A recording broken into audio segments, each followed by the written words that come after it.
What if I told you that some of the most powerful Democratic politicians in America are being bankrolled by a foreign lobbying group while staying silent on war crimes and human rights violations?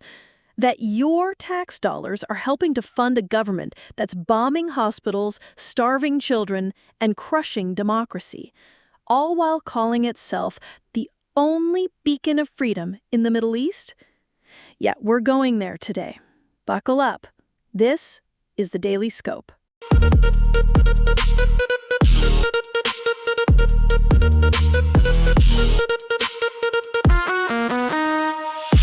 Welcome back to the Daily Scope, where we go deep on politics, power, and the issues that mainstream media either won't touch or sugarcoats. I'm your host, Amy Meyer, and today we're unpacking something a lot of people are scared to talk about: the Democratic Party's toxic relationship with AIPAC, Benjamin Netanyahu's extremist government, and how this unholy alliance is not only corrupting our politics, but compromising our values as Americans. Let's get into it. Let's start with this uncomfortable truth. Benjamin Netanyahu is not a defender of democracy. He is a manipulator of it. He's a career politician facing serious corruption charges, accused of fueling chaos to hold on to power, and now overseeing a brutal daily bombardment of Gaza that international organizations have increasingly labeled war crimes. Yet, here in the United States, many Democratic leaders, not Republicans, Democrats, won't say a word. Why? Follow the money. Let's talk AIPAC, the American Israel Public Affairs Committee.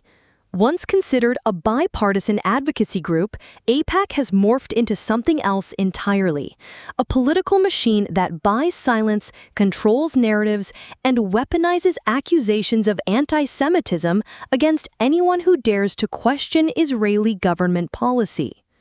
Let me hit you with some numbers. Rep. Richie Torres, $1.5 million in AIPAC money. Senator Chuck Schumer, also $1.7 million. Rep. Dan Goldman, Grace Meng, Kirsten Gillibrand, hundreds of thousands each. And George Latimer, nearly $20 million in super PAC support. And these politicians are supposed to be neutral, representing us, not a foreign government's interests. Let me ask you directly. Should U.S. lawmakers be allowed to accept unlimited money from a foreign-aligned lobbying group like AIPAC? Do you believe your tax dollars should be used to subsidize bombs, tanks, and mass surveillance, not healthcare or housing here at home? Drop your thoughts in the comments. Now, listen, I want to be 100% clear. October 7th was a tragedy. Hamas's attack on Israeli civilians was horrific. As a parent, I can't imagine the fear of having your child taken hostage at a music festival. But recognizing that doesn't mean we ignore what's happening now. It doesn't mean we stay silent as Gaza is turned into rubble. Civilians, children, starving, dying, and we're paying for it.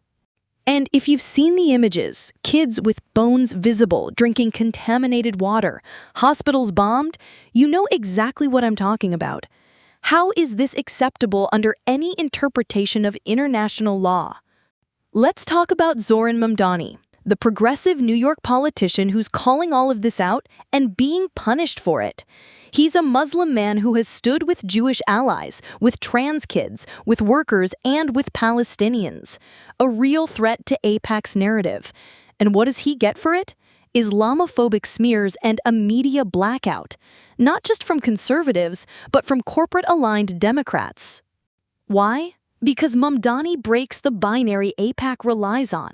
He shows that you can oppose anti-Semitism and still oppose Israeli apartheid. That you can be Muslim and still champion democracy, inclusion, and peace. So, again, I'll ask you, should Democrats like Mamdani be marginalized because they challenge the status quo? Is it time for the Democratic Party to break free from AIPAC's grip? And why are so many leaders willing to call out Islamophobia in Europe but stay silent when it's in their own party? I want to hear from you. Hit the comments. Let's zoom out. Every year, Israel receives billions of dollars in U.S. military aid. Meanwhile, Americans are drowning in student debt. We can't get Medicare for all passed. Infrastructure is falling apart, but somehow our leaders find the money for endless war as long as it's not here. And let me say this, especially to my Jewish listeners. This isn't about turning our backs on Jewish communities. It's about rejecting Netanyahu's weaponization of Jewish identity to shield war crimes from criticism. It's about recognizing that the safety of Jewish people around the world is not secured by dropping bombs on civilians. It's secured by justice, by peace, and by ending the cycle of hate and occupation. And look, if we don't call it out now, what happens in the next generation?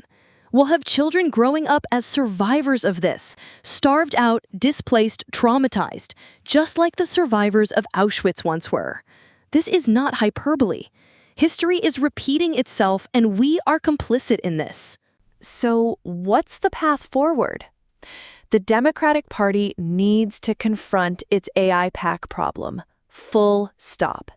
We need to start demanding that our elected officials answer a basic question.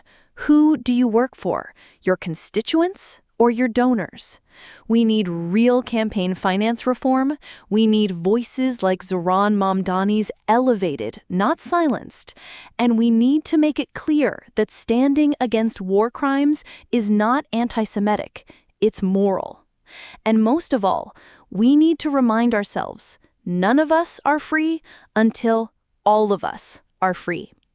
Before you go, let me ask you this. Do you think the Democratic Party has lost its moral compass when it comes to Israel? Should AIPAC's influence over U.S. elections be reined in? Let me know in the comments. I want to hear your voice. And don't forget, if you found this valuable, hit that like button, subscribe to the Daily Scope, and turn on notifications so you don't miss future episodes. We dive deep like this every week. No fluff, no fear. Until next time, I'm your host, Amy Meyer. You can find me on X at AmyMeyer24. Thanks for listening to the Daily Scope.